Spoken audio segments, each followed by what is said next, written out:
Good evening class. आपको voice clear सुनाई पड़ रही है क्या? Okay, good evening. तो बेटा कल हम लोग एक चैप्टर पढ़ रहे थे क्वाड्रेटिक इक्वेशन, और कल ही हमने इस चैप्टर को कुछ सब टॉपिक में डिवाइड किया था जो आपके सामने सब टॉपिक लिखे हुए हैं। 6 सब टॉपिक में डिवाइड कर लिया था। एक इंट्रोडक्शन, फिर solution, nature of roots, sum and product of roots, graph और एप्लीकेशन। और कल हमने लेक्चर 1 में आपका पूरा इंट्रोडक्शन कवर कर लिया था। ये इंट्रोडक्शन में क्या हमने कवर किया था कि क्वाड्रेटिक किसको बोलते हैं, इक्वेशन किसको बोलते हैं, और फिर पूरा क्वाड्रेटिक इक्वेशन क्या हुआ। और इसके साथ ही हमको ये भी पता चला था कि आइडेंटिटी क्या होता है, और दोनों में डिफरेंस इक्वेशन भी किया था। उसके बाद दूसरा हम लोगों ने सब टॉपिक कवर किया था सोल्यूशन। कई सारे क्वेश्चन हम लोगों ने उठाए थे और उनके सोल्यूशन किए थे। कभी उनके रूट्स इक्वल आ रहे थे, कभी अलग अलग आ रहे थे, और कभी इमेजिनरी आ रहे थे। तो ये 2 टॉपिक हम लोग कवर कर चुके थे। आज हम लोग क्या करेंगे, थर्ड टॉपिक जो है इस चैप्टर का, नेचर ऑफ रूट्स, उसको कवर करेंगे। और उसके बाद जो 4th टॉपिक है, सम एंड प्रोडक्ट ऑफ रूट्स, इसको कवर करेंगे। और कल क्लास में हमने लास्ट में एक क्वेश्चन दिया था आपको सॉल्यूशन ऑफ रूट्स से, वो हमने बोला था क्वेश्चन करने के लिए। क्या किसी का क्वेश्चन वो हो गया है? क्वेश्चन देखते हैं हम लोग क्या था। ये वाला बेटा क्वेश्चन था, नंबर ऑफ रियल सॉल्यूशन निकालने थे आपको, आईटी एडवांस का क्वेश्चन था। और बेटा आंसर 2 सही नहीं है आपका। और किसी का कोई दूसरा आंसर आया है? 1, ये भी नहीं सही है। 4, हाँ आंसर 4 इसका सही है। इसको हम लोग फटाफट सॉल्व करके देख लेते हैं। कल का क्वेश्चन है ये, और उसके बाद जो आज का टॉपिक है वो करना स्टार्ट करते हैं। ठीक है बेटा? तो यहाँ पे आप देखो ये इक्वेशन क्या दे रखी है। इक्वेशन जो आपको दे रखी है उसमें x के ऊपर x जो है मॉड में लिखा हुआ है। ठीक है? और हमने बताया था आपको मॉड का मतलब क्या होता है कि अगर कोई माइनस का नंबर है तो वो क्या होता है, प्लस में लिख दिया जाता है। बाकी जो प्लस का है वो तो आपका प्लस में ही लिखा जाएगा। लेकिन यहाँ मुश्किल क्या आ रही है कि आपका x है और x पे मॉड लगा है, हमें पता ही नहीं है कि x प्लस का है या फिर माइनस का है। तो हम क्या करेंगे, 2 केस ले लेंगे। एक बार x को प्लस मान लेंगे और उसके बाद सॉल्व करेंगे, एक बार x को माइनस मान लेंगे और उसके बाद सॉल्व करेंगे। पता चल जाएगा कि क्या क्या रूट्स हैं। तो देखते हैं जरा, अगर आप x को, ये आपका इक्वेशन लिखा हुआ है mod x square minus 3 mod x plus 2 is equal to 0। एक बार हम लोग क्या करें, x को पॉजिटिव मान लें। ठीक है? एक बार हम लोग क्या करें, x को निगेटिव मान लें। ठीक है? तो अगर x पॉजिटिव है तब तो मॉड आप सीधे हटा सकते हो, कुछ आपको करने की जरूरत नहीं है। जैसे आपका 3 पॉजिटिव था, आपने सीधे मॉड हटा दिया, 3 की जगह 3 लिख दिया। ऐसे ही अगर x पॉजिटिव है तो आप क्या करोगे, सीधे मॉड हटा दोगे, और क्या बचेगा, एक्स स्क्वायर बचेगा, माइनस का 3x बचेगा और प्लस का 2 बचेगा। और यहाँ से आप सॉल्व करोगे, इसको सॉल्व कर सकते हो, कल हमने तरीका बताया है, और कुछ आंसर आ जाएगा। यहाँ पे देखो, अगर आपका क्या बेटा, हाँ जो भी रूट आएंगे सब लोग कर लोगे, कल बताया गया है। दूसरा वाला केस देखो, दूसरे वाले में क्या आपको करना रहेगा, जब x माइनस का है, यहाँ पे देखो अगर आपका कोई एक नंबर माइनस का है और अंडर रूट के अंदर लिखा हुआ है, तो आप अंडर रूट वो मॉड को हटाने के लिए क्या करोगे, जो आपका नंबर लिखा हुआ था उसके सामने एक और माइनस लगा दोगे और आंसर आ जाएगा। देखो आ रहा है कि नहीं आ रहा है। कोई भी अगर निगेटिव नंबर मॉड के अंदर है तो अगर आप उसको बाहर निकाल रहे हो तो एक और माइनस लगा दो और वो वैल्यू हो जाएगी। समझ रहे हो यहाँ से? तो हम लोग क्या करेंगे, अगर x आपका माइनस में है तो हम लोग क्या करेंगे, एक माइनस और सामने लगा लेंगे और हो जाएगा। जैसे इस जगह हम जब मॉड हटाएंगे तो x जगह क्या लिखेंगे, -x, और फिर स्क्वायर लगा है, स्क्वायर लगा दो आप, फिर -3, इस x की जगह हम मॉड हटाएंगे, क्या करेंगे, -x हो जाएगा, और फिर +2 इज इक्वल टू 0। तो यहाँ से आपका हो गया x square minus minus plus का 3x प्लस का 2 इज इक्वल टू 0। यहाँ से कुछ रूट आ जाएंगे। यहाँ पे भी आपके रूट कितने आएंगे, 2 आएंगे। यहाँ पे भी आपके रूट 2 आएंगे और 2 रूट इसमें हो गए, 2 रूट इसमें हो गए, टोटल कितने हो गए 4। तो ये वाला आपका ऑप्शन सही हो गया 4 रूट। ठीक है बच्चे, ये चीज बेटा। अच्छा, हम बेटा क्या कह रहे हैं देखना आप, कि कोई एक नंबर है, जैसे एग्जाम्पल में ले रहे हैं -5 और ये मॉड के अंदर लिखा हुआ है तो इसकी वैल्यू क्या होगी 5। ठीक है, इसको देखो मॉड हटाने का तरीका क्या होता है किसी भी निगेटिव नंबर में। ये आपका -5 लिखा हुआ है, हम लोग क्या करें एक और अगर माइनस इसके सामने एक और माइनस ये हम लगा दे रहे हैं इसके पास में,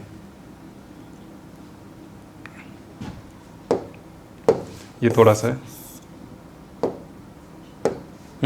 ये -5 आपका है, इसके सामने एक और माइनस लगा दो आप।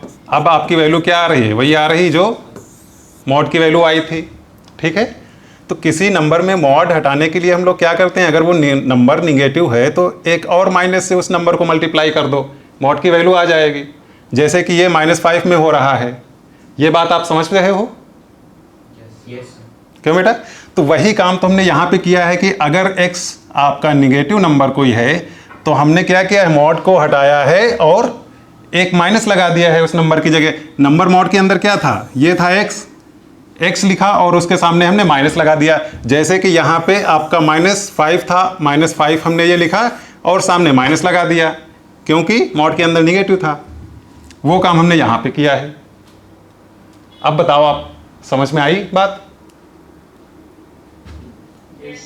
ओके ठीक है, तो इस तरीके से ये क्वेश्चन हो जाएगा। 2 सोल्यूशन इसके आएंगे, 2 सोल्यूशन इसके आएंगे और टोटल 4 सोल्यूशन हो जाएंगे। ये कल वाला क्वेश्चन हो गया। अब आप आ जाओ आज के टॉपिक पे। आज का टॉपिक है आपका नेचर ऑफ रूट्स। ठीक है, कुछ एग्जाम्पल आपके सामने लिखे हुए हैं, इनको कल हमने सॉल्व किया था तीनों को, और सॉल्व करके आंसर भी निकाला था। अगर इसका हम लोग आंसर लिखें, ये वाला आपको इक्वेशन याद होगा, x² प्लस का 5x प्लस 6 = 0 जो हम लोगों ने कल किया था। इसके रूट्स क्या आए थे बेटा, कोई बताएगा? इसके रूट्स आए थे आपके -3 और -2। हाँ बेटा, चेंज कर लिया, सही दिख रहा आप? ठीक बेटा, तो इसके रूट्स आप कल वाली कॉपी देख सकते हो। -3 और -2 रूट्स आए थे, हमने पूरा सॉल्व करके बताया था। एक ये वाला क्वेश्चन किया था और इसके रूट्स क्या आए थे, क्यों बच्चे? -2 और -2, जिसको हमने बोला था कि कॉमन रूट है। ठीक है, एक और ये वाला क्वेश्चन किया था और यहां पे रूट्स क्या आए थे, -1 प्लस माइनस √3i/2, ये रूट आए थे। है ना बेटा? या फिर आप कह लो ओमेगा और ओमेगा²। प्लस वाला अगर आप लोगे तो ओमेगा, और अगर माइनस वाला आप लोगे तो ओमेगा²। ये तीनों क्वेश्चन कल हमने किया था, तीनों के हमने रूट निकाले थे। यहाँ आज का टॉपिक क्या है? आज का टॉपिक ये है कि नेचर ऑफ रूट्स। अब अगर हम लोग एक कॉमन लैंग्वेज में बोलें कि नेचर, तो सबको पता है। अगर हम लोग अपने आसपास अपने दोस्तों में इस वर्ड का यूज़ करते हैं तो क्या बोलते हैं? ये बोलते हैं कि हाँ, इस दोस्त का हमारा नेचर बहुत अच्छा है, इस दोस्त का नेचर बहुत ख़राब है, ये तो बोलते हैं। लेकिन यहाँ पे हम लोग क्या कर रहे हैं, मैथ्स में इस चीज़ को पढ़ रहे हैं। तो अब यहाँ पे ये तो नहीं बोल सकते थे कि एक क्वेश्चन हमने किया, उसके जो रूट्स आ रहे थे उसका नेचर बहुत अच्छा था, ये चीज़ चलने वाली थी नहीं, है ना? ये नहीं बोल सकते थे कि ये वाला एक और हमने क्वेश्चन किया, उसके जो रूट्स आए वो बहुत बेकार आए, उसका नेचर बड़ा बेकार था। यहाँ मैथ्स में हम लोग क्या नेचर वाले में काम कर सकते हैं। नेचर अगर अलग अलग डिवाइड करने हैं तो हम क्या कर सकते हैं, कई तरीके से बोल सकते हैं कि जो इसके रूट्स आए हैं वो ग्रेटर देन 0 हैं, लेस देन 0 हैं, रियल हैं, इमेजिनरी हैं। इस तरीके से अगर डिवाइड करना चाहें तो बहुत सारे तरीके हैं और हम लोग कर सकते हैं उस तरीके से, है ना? लेकिन बेसिक हम लोगों ने क्या किया है, कुछ जो मेन आपके नेचर हैं इनके रूट्स के उसमें डिवाइड करना किया है। ठीक है, वरना करने के लिए बहुत सारे हज़ार तरीके कर सकते हैं। ग्रेटर देन 10 वाले रूट्स अलग कर दें, ग्रेटर देन 50 वाले अलग कर दें, रियल वाले अलग कर दें, इमेजिनरी वाले अलग कर दें, रेशनल अलग कर दें, है ना? ये सारे हैं। इरेशनल वाले अलग कर दें, बहुत कुछ हो सकता है। अच्छा, इस वाले क्वेश्चन को देखो, इसमें किस टाइप के रूट्स आए हैं? दोनों क्या हैं? अगर हम लोग देखें तो दोनों आपको ये दिख रहे हैं अनइक्वल, दिख रहे हैं कि नहीं, है ना? इस वाले को अगर आप देखो तो क्या है, दोनों क्या हैं? इक्वल हैं। और अगर यहां पे हम लोग रूट्स देखें तो दोनों रूट्स क्या हैं? इमेजिनरी, है ना? और ये एक सही तरीका भी। अच्छा, ये वाले दोनों रूट्स देखो, ये जो अनइक्वल हैं या इक्वल हैं, ये दोनों हैं क्या? ये दोनों आपके रियल हैं कि नहीं हैं? है ना? तो रियल भी हैं। तो ये तीन मेन तरीके थे, इसमें हम लोग डिवाइड कर सकते थे और इसमें डिवाइड किया। लेकिन बात ये थी कि क्वेश्चन हम कर रहे थे, उसका रूट्स हम निकाल रहे थे और उसके बाद बता रहे थे कि इसका रूट कैसा होगा, इक्वल होगा या अनइक्वल होगा या फिर इमेजिनरी होगा। ये वाला काम करना हमें पड़ रहा था। जो भी क्वेश्चन हमें मिलता था, अगर उसका हमें नेचर जानना है तो हम उस क्वेश्चन को पूरा सॉल्व करें, रूट हमारे सामने होगा और फिर हम देख के बता सकते हैं कि उसके रूट्स क्या हैं, रियल हैं या फिर इमेजिनरी हैं, और अगर रियल हैं तो वो इक्वल हैं या फिर अनइक्वल हैं। ये वाला तरीका था, आसान तरीका था, सिंपल हम लोग कर सकते थे। लेकिन इसमें पूरा एक प्रोसेस करना पड़ रहा था, पूरा क्वेश्चन सॉल्व करना पड़ रहा था, और वो तो हम लोग करने वाले हैं नहीं, आलसी हैं, है ना? इतनी मेहनत कौन करेगा? सही है ना? तो उसके लिए हम लोगों ने क्या किया, कोई एक अच्छा सा ऐसा तरीका ढूंढने लगे कि इस क्वेश्चन को सॉल्व ना करना पड़े और डायरेक्ट पता चल जाए कि इसके रूट्स क्या होंगे, इक्वल होंगे या अनइक्वल होंगे, इमेजिनरी होंगे, रियल होंगे। ये वाला तरीका ढूंढने लगे। अब इस तरीके के लिए, इस तरीके को जानने के लिए हमारी हेल्प किसने की? श्रीधराचार्य। क्योंकि जो रूट्स निकालते हैं हम लोग, वो श्रीधराचार्य फार्मूले से ही तो निकालते हैं, है ना? तो उसने हमारी हेल्प कर दी कि डायरेक्ट आप देख के बता सको कि इसके रूट्स क्या होंगे। कैसे हेल्प कर दी, जरा ये देखो। जैसे अगर आप इसके रूट्स देखो तो फार्मूले में लिखोगे माइनस बी की जगह क्या आप लिखोगे 5 प्लस माइनस अंडर रूट के अंदर लिखोगे बी स्क्वायर मतलब 25 माइनस 4 ए और सी मतलब 6, ठीक है? अपान में कर दोगे 2 इंटू एक जगह 1। ये है इसके रूट्स, है ना? इसको सॉल्व करो, यही चीज आएगी। इस वाले के अगर आप रूट्स देखो तो क्या है, माइनस बी की जगह आप 4 रखोगे plus minus under root b square मतलब 16 हो जाएगा माइनस 4 ए और सी, ठीक है? अपान 2 इंटू एक जगह 1, ठीक है? इस वाले की अगर रूट की बात की जाए तो आप क्या लिखोगे, माइनस बी की जगह आपका क्या है 1 plus minus under root b square मतलब 1 का स्क्वायर माइनस 4 ए और सी दोनों 1 1 है, तो आपका आ गया और 2 इंटू 1। ये रूट्स हैं। इसको सॉल्व करोगे, नीचे रूट्स आएंगे। जब रूट्स आएंगे तो आप देखोगे और बताओगे कि रूट्स कैसे हैं, इक्वल हैं या अनइक्वल हैं। ये चीज़ आप बता सकते हो। लेकिन डायरेक्ट आप इस चीज़ को देखो, रूट्स किस पे डिपेंड कर रहे हैं? ये जो आपका अंडर रूट के अंदर चीज़ लिखी हुई है, इस पे डिपेंड कर रहे हैं कि नहीं? देखो इस वाले में 25 माइनस 24 आया था, मतलब अंडर रूट के अंदर कोई एक पॉजिटिव चीज़ थी, है ना? जब अंडर रूट के अंदर कोई एक पॉजिटिव चीज़ थी तो एक बार उसको हमने प्लस के साथ लिया था तो कुछ और आंसर आया, एक बार उसको हमने माइनस का साथ लिया, कुछ और आंसर आया। यहाँ पे क्या हुआ, यहाँ पे अंडर रूट के अंदर आपका जो ये है 16 माइनस 16 मतलब 0 है। तो जब ये 0 हो गया, अंडर रूट चला गया, फिर प्लस माइनस का मतलब ही नहीं बचा, क्योंकि फिर ये -4 में चाहे प्लस 0 करो चाहे -4 में -0 करो, कोई फर्क नहीं पड़ेगा, वही आएगा जो कि आया है -2 और -2। इस वाले में आप देखो क्या हुआ है, इस वाले में जो अंडर रूट के अंदर लिखा हुआ है ये चीज़, उसकी वैल्यू क्या आ गई है निगेटिव। और जब निगेटिव उसकी वैल्यू आ गई तो हमको पता है कि अंडर रूट के अंदर हम लोग निगेटिव चीज़ सॉल्व नहीं कर सकते हैं, है ना? तो तब हमने बोला था कि ये चीज़ इमेजिनरी। तो यहाँ से हमें ये पता चल गया कि आराम से हम इस चीज़ की वैल्यू देख लें और इस चीज़ की वैल्यू से हम तुरंत बता सकते हैं कि इस क्वेश्चन का रूट क्या होगा, है ना? होगा बेटा कि नहीं? बताओ, बात समझ में आ रही है? इस चीज़ की वैल्यू पे देखो डिपेंड कर रहे हैं वैल्यू, ये रूट सब कि नहीं? क्यों बच्चे? ओके, तो इसके लिए फिर हम लोगों ने क्या किया, इस वाले में देखो ये पॉजिटिव आ रहा था मतलब अनइक्वल रूट होंगे, इसमें आपका क्या आ रहा है 0 आ रहा मतलब इक्वल रूट होंगे, यहाँ पे आपका निगेटिव आ रहा है मतलब इमेजिनरी रूट होंगे। अच्छा अब इस चीज़ को क्या बोलते हैं, देखो ये आपका श्रीधराचार्य फार्मूला है ये वाला, और आप देख रहे हो इस वाली चीज़ पे सारा कुछ डिपेंड करता है, रूट कैसे होंगे इस चीज़ पे डिपेंड कर रहा है। ये अंडर रूट के अंदर अगर ये चीज़ 0 है या फिर पॉजिटिव है या फिर निगेटिव है, इस चीज़ पे डिपेंड कर रहा है ना। इस चीज़ को बोलते क्या हैं, डिस्क्रिमिनेंट बोलते हैं, ठीक है। ये क्वाड्रेटिक फार्मूला आपका लिखा हुआ है। इस चीज़ को हम लोग डिनोट किससे करते हैं, डी से, ये एक चीज़ जान लो, है ना। तो यहाँ अब इससे हम लोग क्या लिख सकते हैं कि अगर डी की वैल्यू आपकी 0 से बड़ी है मतलब पॉजिटिव है, तो आपके रूट्स क्या होंगे, रूट्स आर अनइक्वल, है ना। या फिर कुछ लोग क्या बोलते हैं इसको, डिस्टिंक्ट, है ना। दूसरा आप क्या लिख सकते हो, अगर इस d की वैल्यू 0 है मतलब ये अंडर रूट के अंदर 0 हो गया तो प्लस माइनस का काम खत्म हो गया, फिर एक ही रूट आएगा, तब हम लोग क्या कहेंगे, रूट्स आर इक्वल।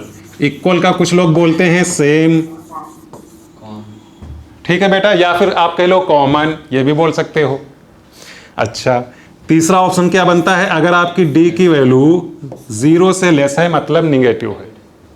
यहां पे देखो ना आपका अंडर रूट के अंदर निगेटिव आ जाएगा, वैल्यू नहीं निकाल पाओगे, और तब आप क्या कहोगे कि रूट्स इमेजिनरी हैं। तो यहां पे आप क्या लिखोगे, रूट्स आर इमेजिनरी। ये आपके 10th लेवल तक ये 3 इंपॉर्टेंट चीज़ हैं, इसी पे बेस्ड सारे आपके क्वेश्चन होंगे। कुछ चीज़ें हाँ इसमें अलग से बनाई जा सकती हैं, जैसे कि कभी कभी क्वेश्चन क्या कहता है, वो ये चीज़ ना कह के कि अनइक्वल या इक्वल ना कह के कहता है कि रूट्स रियल हैं। तो रियल के लिए आपकी क्या है, ये दोनों कंडीशन है ना, क्योंकि इस वाली कंडीशन में भी आपके रूट्स जो अनइक्वल अलग अलग आएंगे होंगे तो दोनों रियल, और इस वाले में भी आपके जो रूट्स होंगे वो रहेंगे क्या, रियल ही रहेंगे। तो अगर कभी क्वेश्चन में ये बोल दे, कोई एक इक्वेशन दे रखा हो और बोले कि इसके रूट्स आपके रियल हैं, तो आप कौन सी कंडीशन लगाओगे, फिर आपका डी हो जाएगा ग्रेटर और इक्वल 0, है ना। मतलब ये दोनों कंडीशन एक साथ चल जाएंगी, ग्रेटर और इक्वल। ये देखो हमने ये लगा दिया, तब ये वाली कंडीशन होगी। कई बार क्या कहता है कि रूट्स जो हैं आपके वो इर्रेशनल हैं, तो इर्रेशनल रूट्स कब हो सकते हैं, बताओ जरा फार्मूला देख के, आप कोई बता सकता है।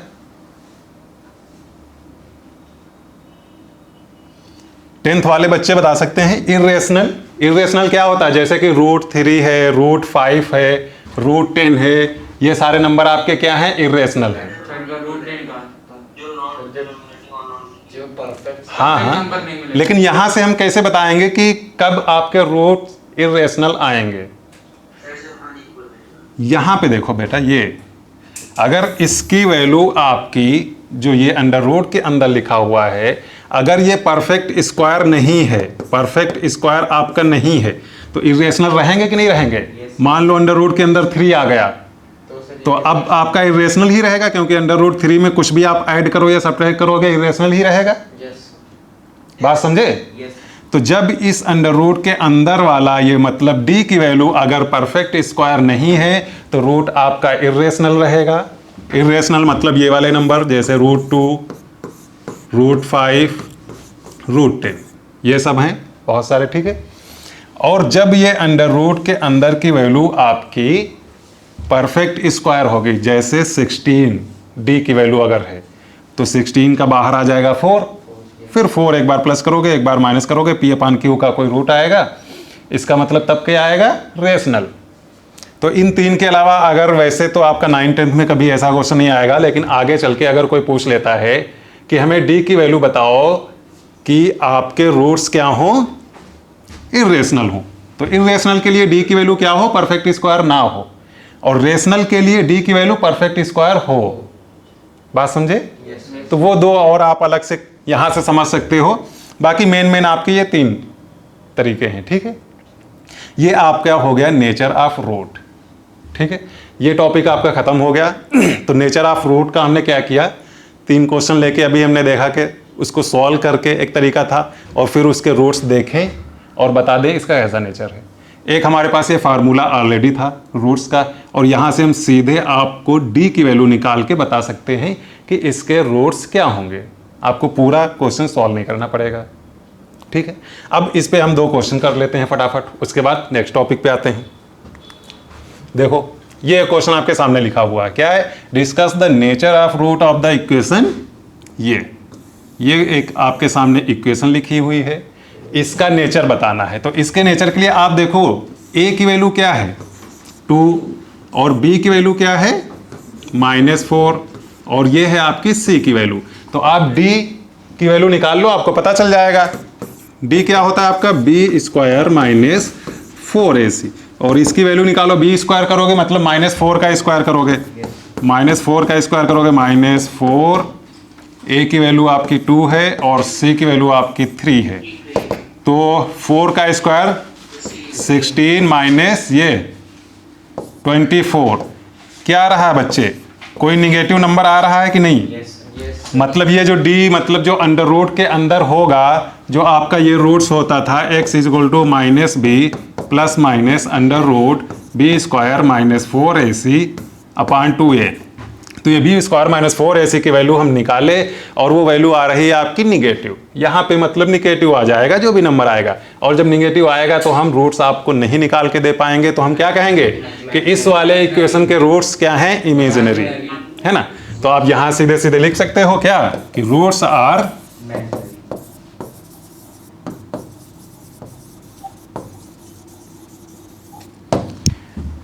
ये क्वेश्चन समझ में आया बच्चे? yes sir. ओके क्या बेटा?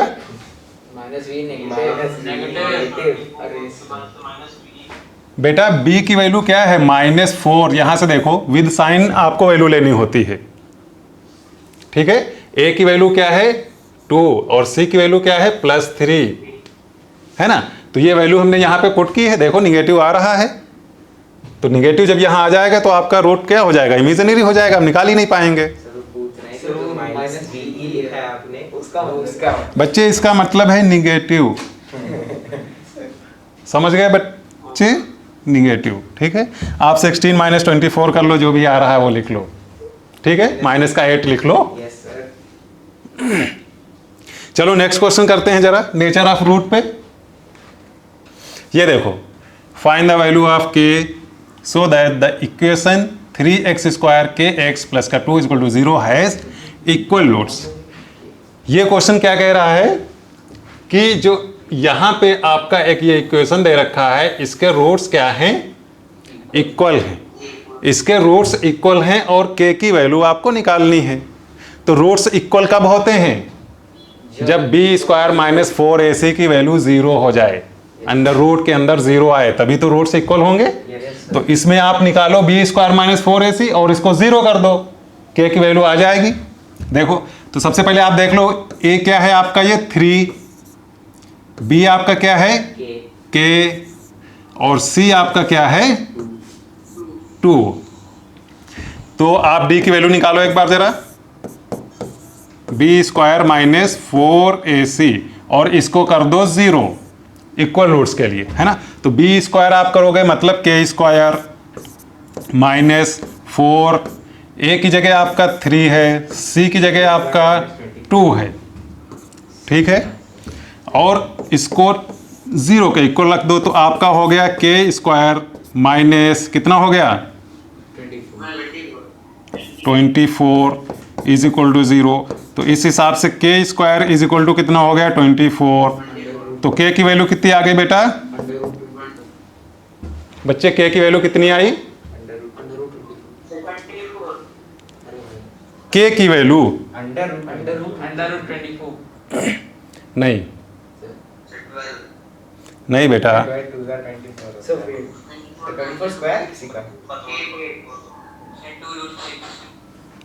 2√3 नहीं। चलो एक चीज छोटी सी और समझ लो, उसके बाद हम बताते हैं k की वैल्यू क्या हुई है। ठीक, बेटा एक चीज पहले आप देख लो, अगर आपका जैसे x square is equal to 4 लिखा हुआ है, बेटा इस चीज को समझ लो, अभी आपको के की वैल्यू पता चल जाएगी। X square is equal to 4 लिखा हुआ है, ये क्या है, क्वाड्रेटिक इक्वेशन है कि नहीं है? है ना? और क्वाड्रेटिक इक्वेशन जब है तो हमने कल ही क्या बोला था कि 2 आंसर होंगे, 2 सोल्यूशन होंगे, है ना? तो इसको वो 2 आंसर लाने के लिए आप क्या कर सकते हो, एक्स स्क्वायर इधर ही ले आओ 4 को, तो -4 हो गया इज इक्वल टू 0। अब इसके फैक्टर क्या हो गए, एक्स -2 और x +2 इज इक्वल टू 0। तो यहां से x की एक वैल्यू क्या आ गई 2, एक वैल्यू आ गई आपकी -2। ठीक है, मतलब जब स्क्वायर था तो क्या कर रहा है, 2 वैल्यू दे रहा है, प्लस की भी माइनस की भी। बात समझे? दूसरी चीज यहीं पे एक चीज और समझ लो, अगर आपका x इज इक्वल टू सीधे सीधे लिखा हुआ है √4, तो यहां पे x की वैल्यू क्या होगी, केवल आपकी प्लस की 2। बात समझ गए? तो ये चीज अलग होती है, जब √ लगा होता है किसी चीज पे तो आप केवल पॉजिटिव वाली वैल्यू लेते हो, और जब स्क्वायर इज इक्वल टू कुछ लिखा हुआ है तो आपकी 2 वैल्यू आएंगे। कैसे वो 2 वैल्यू आती हैं, यहां से आप देख सकते हो। समझ गए? तो यहां पे देखो उसी तरीके से तो लिखा हुआ है के स्क्वायर इज इक्वल टू 24। तो 24 का आप √ ये करोगे और सामने प्लस और माइनस दोनों साइन लगा दोगे, है ना? मतलब प्लस का 24 √ और माइनस का √24, ये दोनों होंगे कि नहीं होंगे? जैसे इस तरीके से इसको हम लोग क्या लिख सकते थे कि x की वैल्यू प्लस की √4 और x की वैल्यू माइनस की √4, ये लिख सकते थे, है ना? यही आंसर तो आते। तो ये चीज हमेशा ध्यान रखना, जब भी आपका स्क्वायर वाला कोई टर्म आ जाए तो याद रखना आपके 2 आंसर होते हैं, प्लस वाला भी और माइनस वाला। क्यों होते हैं? क्योंकि वो क्वाड्रेटिक होता है और इस तरीके से सॉल्व किया जाता है। यहीं पे अगर क्यूब होता तो 3 आंसर होते।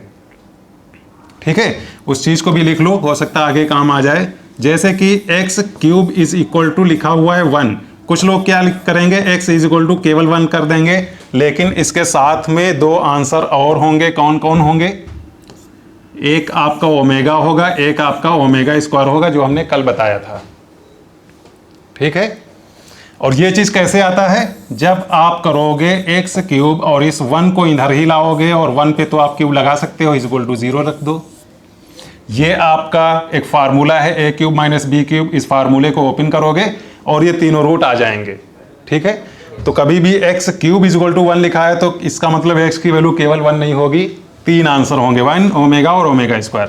अगर x स्क्वायर कुछ लिखा हुआ है तो 2 आंसर होंगे, एक प्लस वाला एक माइनस वाला। बात समझ गए? तो यहां से k की वैल्यू प्लस की 24 भी रहेगी √ में और माइनस की भी √ में 24 रहेगी। इसको थोड़ा सा और अगर सॉल्व करके आप लिखना चाहते हो तो k की वैल्यू आप क्या लिख सकते हो, 24 को अगर बाहर निकालो क्या आएगा, 2√6 आएगा ना? ये आपका 2√6 आएगा, ये एक बार प्लस में और यही एक बार माइनस में। ठीक है, तो एग्जाम में आपको ये वाला भी आंसर दे रखा हो सकता है और ये वाला भी आंसर दे सकता है, या फिर ये भी पूछ सकता है कि k की कितनी वैल्यू होंगी, 1 2 3 4, है ना? तो अगर आप ये स्क्वायर वाला ये वाला कॉन्सेप्ट नहीं पता होगा तो आप सीधे एक आंसर टिक मार दोगे, k की वैल्यू जो भी एक आएगी, है ना? ये चीज पता होगी तो आप k की दोनों वैल्यू निकालोगे, आपको पता होगा। तो इसमें कई सारे क्वेश्चन बन सकते हैं, है ना? k के कितने वैल्यू हैं ये पूछ सकता है क्वेश्चन, या फिर k की वैल्यू पूछ सकता है, या फिर एक बार ये आंसर देके पूछ सकता है, या फिर ये आंसर देके पूछ सकता है। 4 क्वेश्चन आपके NTSC लेवल के इस क्वेश्चन से बन सकते हैं। बताओ बच्चे, नेचर ऑफ रूट पे ये 2 क्वेश्चन आपको अच्छे से समझ में आ गए हैं या इनमें कोई डाउट है? ओके, ठीक है। तो ये टॉपिक आपका नेचर ऑफ रूट खत्म हो गया और उस पर 2 क्वेश्चन हम लोगों ने कर लिए। ये कॉन्सेप्ट हमको लगता है सब लोगों को अच्छे से समझ में आ गया होगा। अब आज का नेक्स्ट टॉपिक क्या है, ये सम एंड प्रोडक्ट ऑफ रूट्स, है ना? तो 4th टॉपिक है इससे पहले वाले में हम लोगों ने क्या किया था, कुछ क्वेश्चन हमारे पास थे, एक तरीका था उसका रूट्स बताने का, उसको सॉल्व करने का, है ना, दूसरा फार्मूला से। यहाँ पे अब क्या करना है, जो उन क्वेश्चंस को हम लोग सॉल्व कर रहे हैं और जो दो दो रूट्स आ रहे हैं, उन रूट्स का हम लोग सम देखेंगे कितना होता है और उनका मल्टीप्लिकेशन देखेंगे कितना होता है। ठीक है, फिर से यहाँ पर भी वही बात आती है, जैसे ये आपका एक क्वेश्चन लिखा हुआ है, पहले से हम करवा चुके हैं और इसके रूट्स आपको पता है क्या हैं, एक आपका -3 रूट्स है और एक आपका -2 रूट्स है। ठीक बच्चे, अब अगर कोई पूछेगा कि रूट्स का सम क्या है, तो आप सम तुरंत ही यहाँ पे बता दोगे, -3 और -2 को ऐड करोगे, -3 और -2 और आपका कितना हो गया, -5। और अगर कोई पूछेगा मल्टीप्लिकेशन इसका कितना है, तो आप तुरंत -3 और -2 को मल्टीप्लाई करोगे और बोलोगे इसका 6। यहाँ पे हम लोग ये काम कर सकते थे, जितने भी क्वेश्चन आए उसका रूट्स निकाल लें और फिर उन रूट्स का मल्टीप्लाई करके देख लेंगे कितना आ रहा है, उसका ऐड करके देख लेंगे उसका सम कितना आ रहा है। ये तरीका बड़ा सही था, सिंपल था, कुछ नहीं करने की जरूरत थी। लेकिन फिर से वही बात है, हम लोग तो आलसी हैं, क्यों ये सब करेंगे, किसी क्वेश्चन को सॉल्व करने की क्या ज़रूरत है ना। कोई ऐसा तरीका ढूंढेंगे कि क्वेश्चन को सॉल्व ना करना पड़े और सीधे पता चल जाए कि उसके रूट्स का सम क्या होगा और उसके रूट्स का मल्टीप्लिकेशन क्या होगा। जैसे इससे पहले वाले टॉपिक में क्या चीज़ बेटा, सम 5 होगा। हाँ वो तो बेटा लिखा है हमने ना, यहाँ पे देखो -5 सम होगा, है ना, दोनों रूट्स -3 और -2 इन दोनों का सम करोगे -5 नहीं आएगा, है ना। लेकिन हम क्या बता रहे हैं कि जैसे हमने रूट्स वाले टॉपिक में क्या किया था कि रूट्स को कोई एक डायरेक्ट तरीका निकाले थे कि क्वेश्चन देख के हमें ये पता चल जाए कि इसके रूट्स कैसे होंगे, इक्वल होंगे या फिर अनइक्वल होंगे या रियल होंगे या फिर इमेजिनरी होंगे, जो भी होंगे, इरेशनल होंगे, रेशनल होंगे। वही वाला यहाँ काम हम कर रहे हैं कि डायरेक्ट हमें इस क्वेश्चन को यहीं पे ये वाली लाइन देख के पता चल जाए कि इसके रूट्स का सम क्या होगा और मल्टीप्लिकेशन क्या होगा, है ना। हमें ये वाला प्रोसेस फॉलो ना करना पड़े, हमें क्वेश्चन को सॉल्व ना करना पड़े और हमें पता चल जाए कि उसका सम या उसका मल्टीप्लिकेशन क्या होगा, है ना। तो उसके लिए देखो जरा, यहाँ पे हम लोग क्या कर सकते हैं, अगर आप एक चीज़ ये देखो, रूट्स हम क्या मान रहे हैं, अल्फ़ा और बीटा मान रहे हैं। अगर उन दोनों का सम हम लोग कुछ इस तरीके से करें, -b/a, तो इसमें वैल्यू पुट करो जरा, माइनस और b इसमें क्या है, 5 है आपका, और a क्या है आपका 1, तो क्या आ गया -5। जो हमारा एडिशन आया था दोनों रूट्स का -5, वही क्या -b/a करने से आ रहा है क्या, सीधे सीधे। दूसरा जरा हम लोग मल्टीप्लाई करके देखें, अगर दो रूट ये अल्फ़ा बीटा हैं और c/a इसको करें, तो c की वैल्यू यहाँ से देखो आपकी क्या है 6, a की वैल्यू आपकी क्या है 1, तो क्या हो रहा है 6। देखो जो आपका मल्टीप्लिकेशन आ रहा था वो आ रहा था क्या, क्या किया हमने, एक क्वेश्चन में ऐसा हुआ, 2 4 6 क्वेश्चन किया और हर क्वेश्चन में अगर हम -b/a की वैल्यू निकाल रहे थे तो क्या हो रहा था, जो रूट्स का सम होता था सॉल्व करने से वो डायरेक्ट यहाँ पे आ जा रहा था। और अगर हम लोग क्या कर रहे थे, c/a की वैल्यू देखते थे तो जो मल्टीप्लिकेशन रूट्स का हो रहा था वो डायरेक्ट यहाँ पे आ रहा था। तो यहाँ से एक फिर से फार्मूला बन गया, दोनों रूट्स का सम करने के लिए या फिर मल्टीप्लाई करने के लिए। क्या फार्मूला बना देखो, ये आपका क्वाड्रेटिक इक्वेशन क्या होता है, स्टैंडर्ड फॉर्म अगर आप देखोगे यहाँ लिख लो, ax² bx c = 0, है ना। तो हम लोग क्या, दो रूट्स का सम क्या आ रहा था, अभी हमने पीछे देखा था -b/a, तो ये आपका फार्मूला बन गया -b/a। दोनों रूट्स का सम आप डायरेक्ट यहाँ से निकाल सकते हो, ठीक है। और दोनों रूट का आपका प्रोडक्ट c/a, c क्या है और a क्या है आपको पता है जनरल फार्मूले से, ठीक है। तो डायरेक्ट आप ये चीज़ निकाल सकते हो, ठीक है। तो ये भी एक आसान तरीका हम लोगों ने निकाल लिया, किसी क्वेश्चन में जो रूट हैं उनका सम निकालने का और उनका मल्टीप्लिकेशन निकालने का।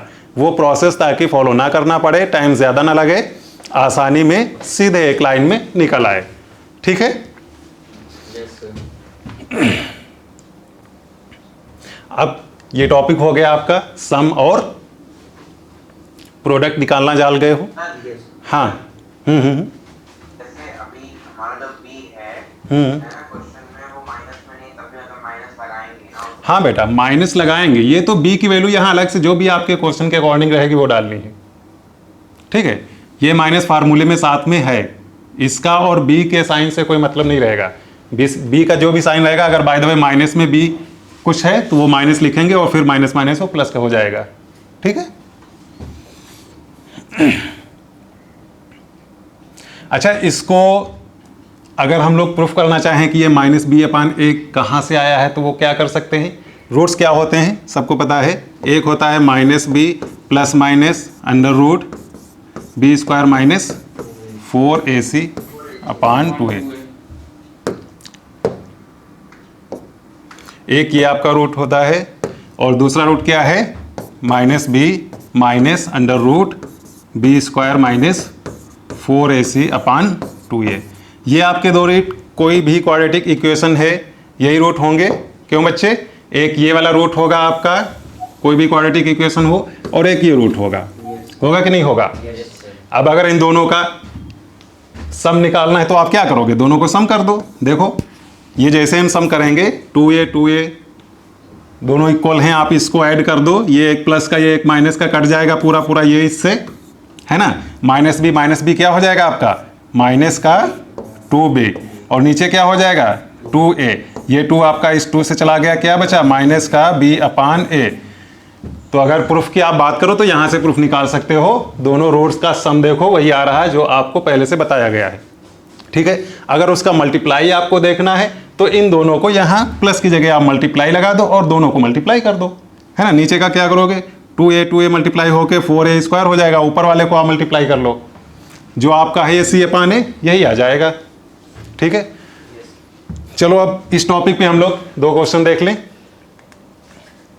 देखो ये क्वेश्चन लिखा हुआ है, if one root of the equation 3, तो इसका आपको क्या करना है, दूसरा रूट निकालना है। ये आपके सामने एक कोई क्वाड्रेटिक इक्वेशन लिखी हुई है और इसका एक रूट है 3 और दूसरा निकालना है, ठीक है। दो रूट कोई होंगे, एक आपको 3 दे रखा है, दूसरा मान लो कि अल्फा है, कुछ भी मान लो, x मान लो, लेकिन x उसमें है तो ना मानो, अल्फा मान लो, बीटा मान लो, जो आपको मानना है, ठीक है। इस रूट को निकालना है, क्या करोगे, कर सकता है कोई।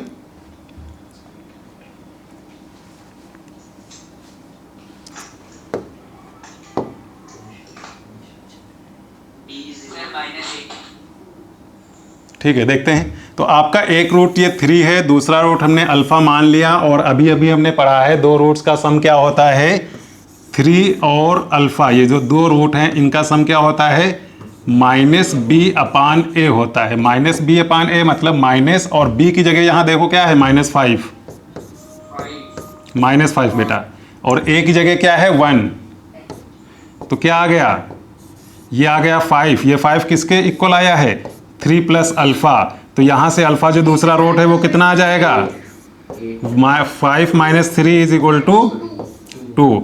मतलब आपका आंसर हो गया 2। जो सेकेंड रूट है इस वाले इक्वेशन का वो है 2, ठीक है।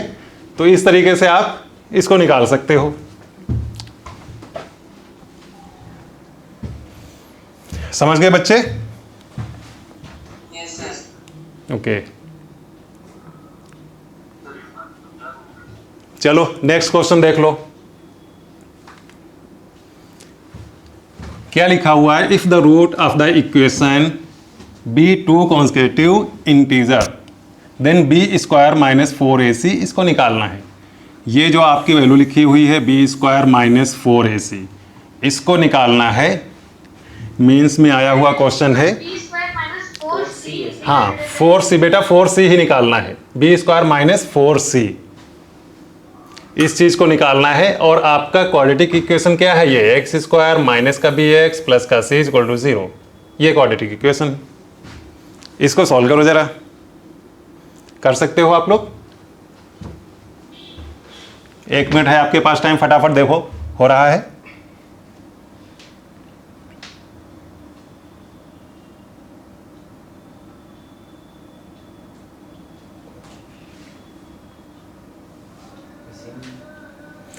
इस वर्ड पे ध्यान देखना, जो आपके रूट हैं वो क्या हैं, ठीक है, कॉन्सेक्यूटिव। तो इस चीज पे ध्यान देना, दो रूट ऐसे आपको लेने हैं, जैसे कि क्या ले सकते हो रूट, अगर आपका एक रूट अल्फा होगा तो दूसरा रूट क्या होगा, अल्फा प्लस 1, ठीक है। यहाँ पे रूट आपको मानने हैं तो अल्फा में माना करो, क्योंकि क्वाड्रेटिक इक्वेशन एक्स में होता ही है, फिर आप कंफ्यूज हो सकते हो कि कौन वाला एक्स है।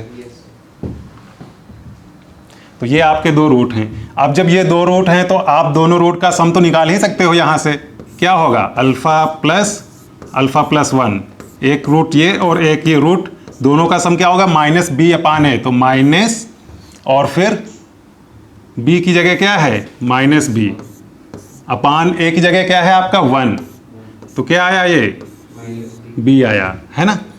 मतलब 2 अल्फा प्लस 1 की वैल्यू आपकी b आ गई है। यहाँ से देखो 2 अल्फा प्लस 1 की वैल्यू b है। और अगर दोनों रूट का हम लोग क्या करें, मल्टीप्लाई करें अल्फा और अल्फा प्लस 1, तो इसकी वैल्यू क्या होती है, c अपान ए। c की जगह आप देखो c ही है और a की जगह 1 है, तो इसकी वैल्यू आ गई c। ये दो वैल्यू हैं, इनको यूज करके आप इसकी वैल्यू निकाल सकते हो आप, ठीक है। 2 अल्फा प्लस 1 की वैल्यू b है और अल्फा और ब्रैकेट में अल्फा प्लस 1, इनकी वैल्यू क्या है, c है। अब देखो इसकी वैल्यू निकाल सकते हो, निकालो एक बार।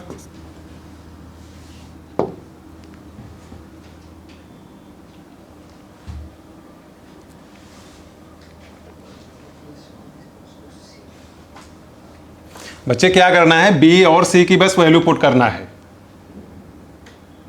ठीक है।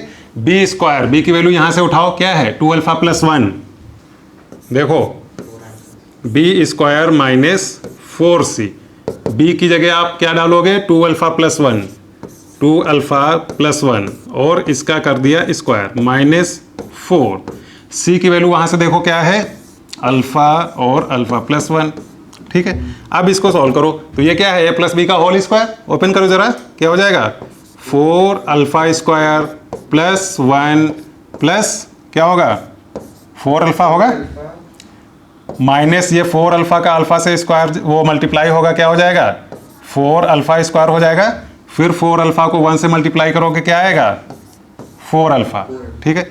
अब देखो ये आपका 4 अल्फा स्क्वायर और ये माइनस का 4 अल्फा स्क्वायर कट जाएगा, ये वाला 4 अल्फा इस माइनस के 4 अल्फा से कट जाएगा, क्या बच रहा है 1, ये है आपका आंसर, ठीक है।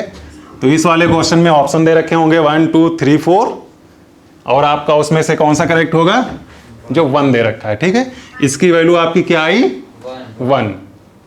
तो इस टाइप के क्वेश्चन बन के आते हैं, इन छोटे छोटे जो आपके क्वाड्रेटिक के टॉपिक पढ़े उन पे इस टाइप के क्वेश्चन बनेंगे, ठीक है।